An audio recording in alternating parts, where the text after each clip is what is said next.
Brother lads, welcome back to the Cossy Arsenal podcast. My name is Cossy. Welcome back to brand new video. It has been confirmed that Arsenal are going to sign a striker this summer, but also today it has been confirmed that Thomas Partey is leaving the club as well. So it got me thinking, how could Arsenal line up with this kind of changes come the season 2024-2025? A very important season where Mikel Arteta knows that there is no room for error. The margins are going to be very small. Of course, Man City will be preparing themselves as well this summer. I'm hearing that they've been looking at Lucas Paqueta, who could be now banned for quite some time. So it's going to be a very interesting summer for Man City, but also one for Arsenal. So what I've done in this video, I've put together the whole Arsenal squad, and we're going to be running through it. We're going to be discussing who starts in the Arsenal starting 11 next season. So you can see right there on your screen almost each and every Arsenal player, but also including some of the very big targets that Arsenal are looking at.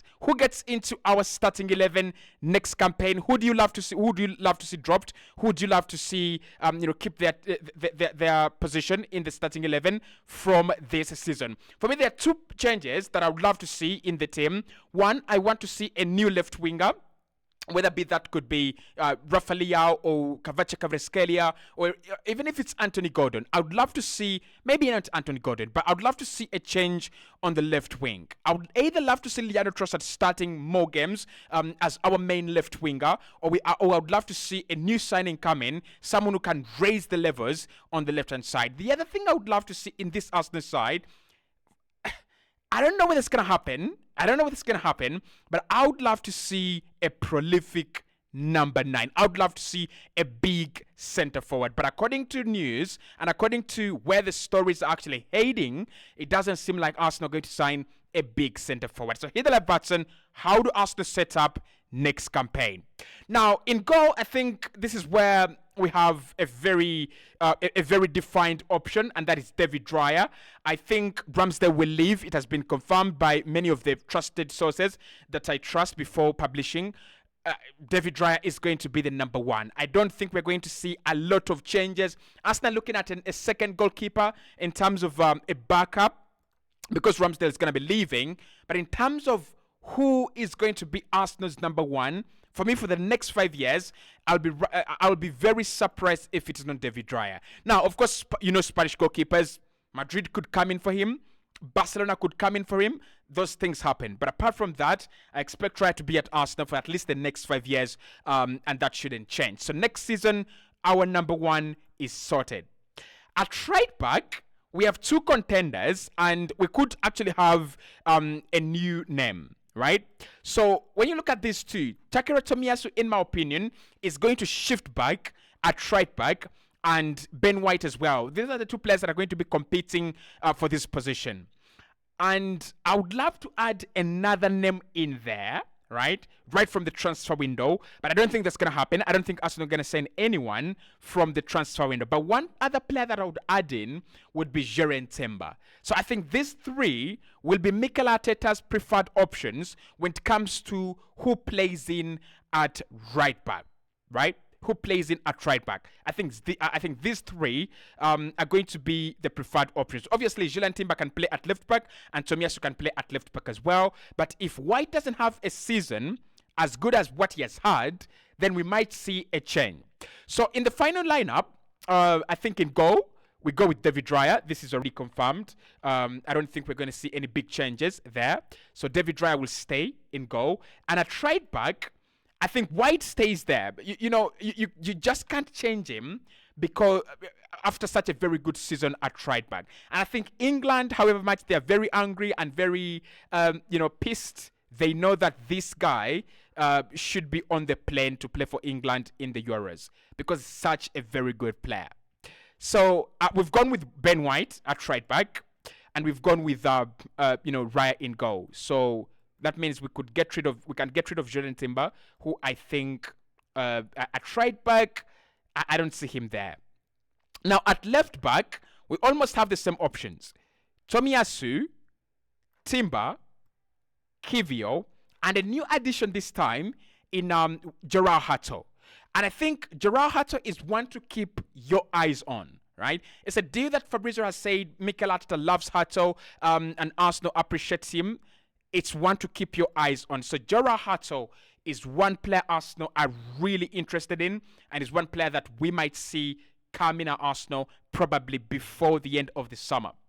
Now, if Jorah Hato comes in and he plays in at left back, which could happen, then we might see Julian Timber play a lot of the time at either centre back or right back. But because there is Ben White at right back, I still think Timber is going to be playing at left back. And Jorah Hato, despite the fact that we might get him, he's going to come in as a young understudy for Julian Timber and Gabriel. So still, I'll get rid of Hato here. I'll get rid of Tomiyasu and Kivio. With Kivio, I don't think Kivio has had a bad season. Like many people actually want to put it out.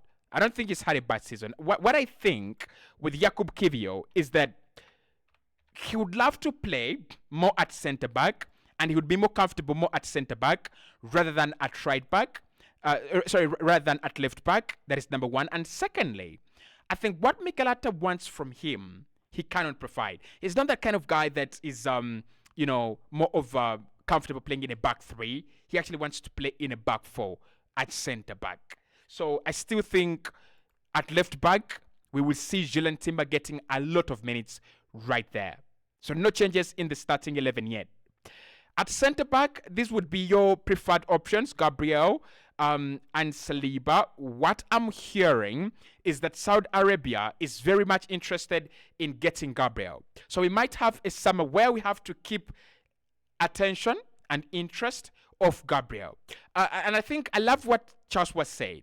If Arsenal receive an offer less than 100 million for Gabriel Magalhaes, they'll keep him.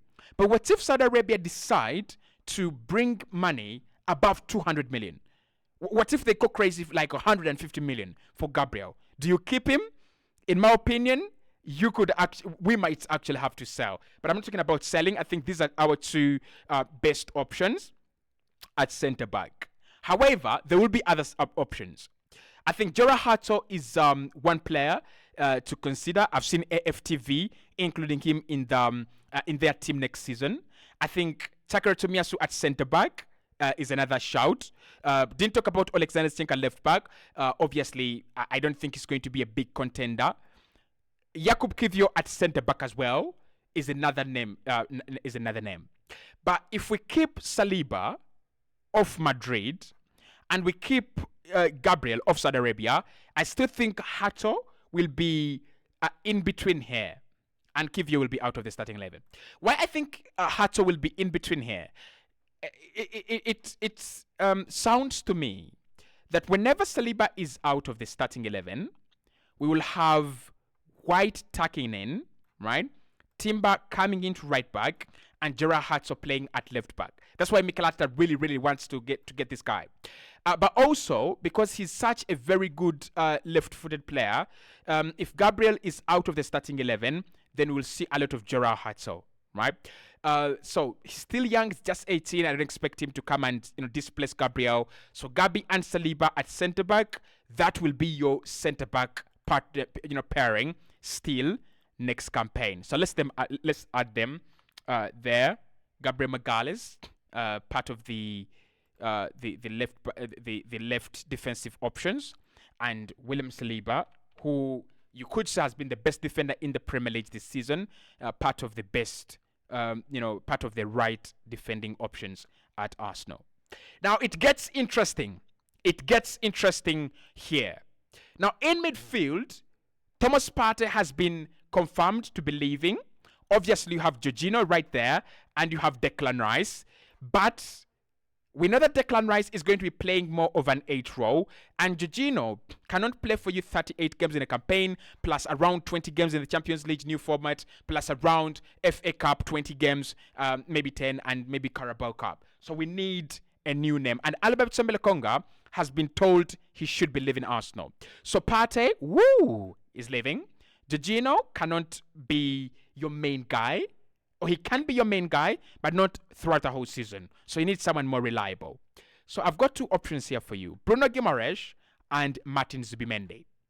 The question is, why have I not added Joao Neves? Now, the reason as to why I have not added Joao Neves is He's just 19. Until Arsenal sign him, I am not really sold onto the idea that is Arsenal's next big signing. It's going to cost upwards of 70 million, and according to Jacob's Ben, Arsenal financially are looking at Martin Zubimendi as the more plausible deal, as the more capable deal of happening. If that is the case, then Bruno and Zubi are going to be the two players that we are looking at. Who would I want to see? I'd love to see Bruno. Who are we going to sign? I'm not even need to lie. I think we're going to sign Martin Zubimendi. And I think links up for Martin Zubimendi will come back for Arsenal, and we will see them more often than not. So Martin Zubimendi, you are going to see him in that midfield for Arsenal next season. I won't be surprised if there is a Bruno, turnaround, and Bruno Guimaraes is the number 5 or is the number 6. Sorry, but I still see Zubimendi pricing the way he plays. I see Zubimendi as the next Arsenal holding midfielder. So let's add Zubimendi right there. Zubimendi gets into that CM CDM role.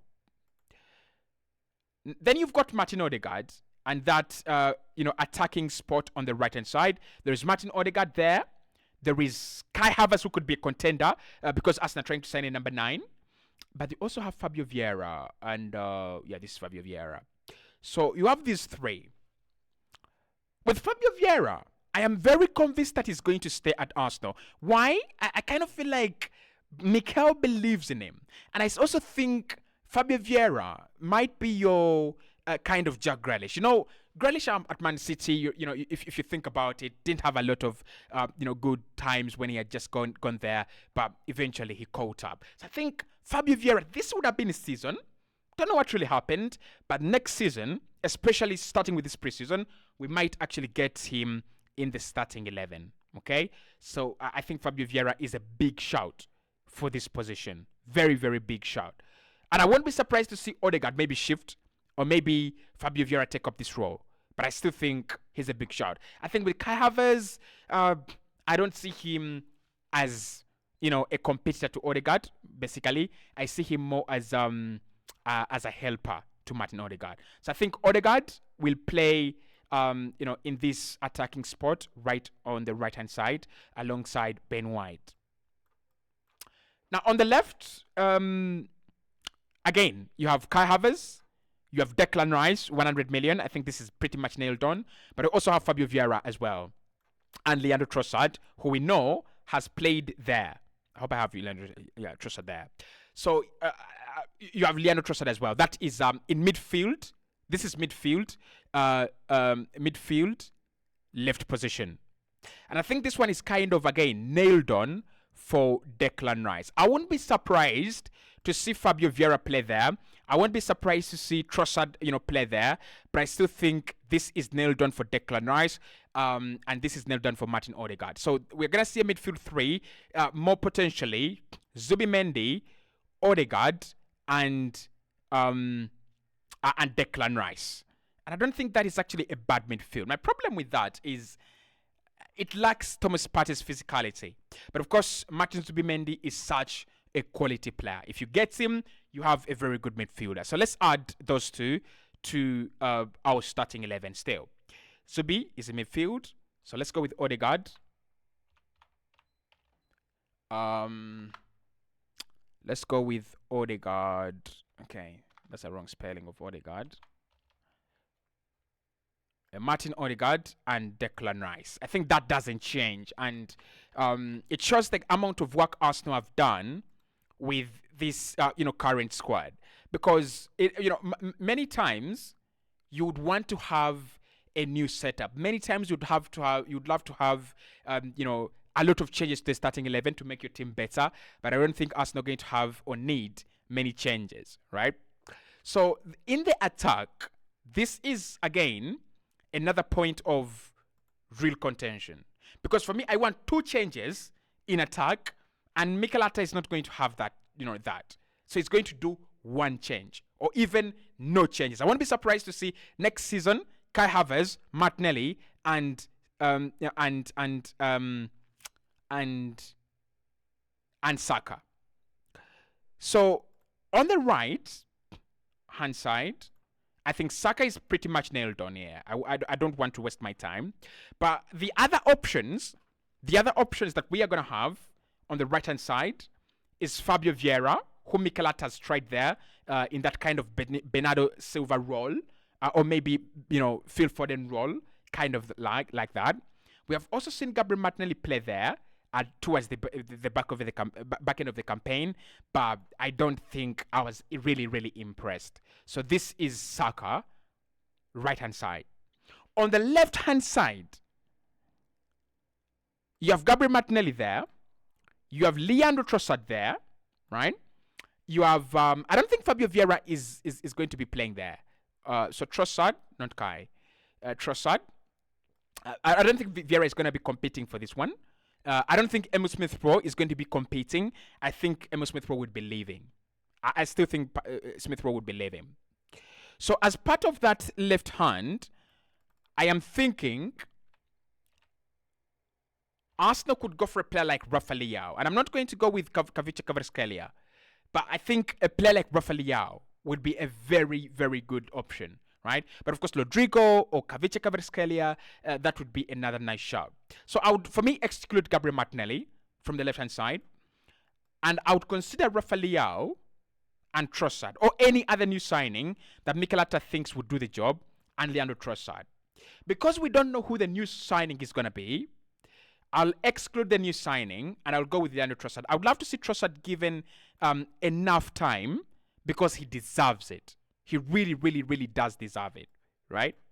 Mind you, I'm playing a 4-3-3, so I don't want to embarrass myself. Trossard, Saka. So I'd love to see Trossard on the left-hand side. In attack, or our number 9 position, this is where I have options. Sesko is an option. Isak is an option. Jesus is an option. And Kai Havertz is an option. And I'm going to let you choose in the comment box below who plays as our number 9 next season. I'm not going to stress myself. So let's go to the 11, to the next, let's go to the board and say we add Trossard because he deserves to be in the starting 11. So Trossard is there. Saka is there, right? Bukayo Saka is there as well. And in the number 9, for now, I'm just going to put Kai, right? I'm just going to put Kai.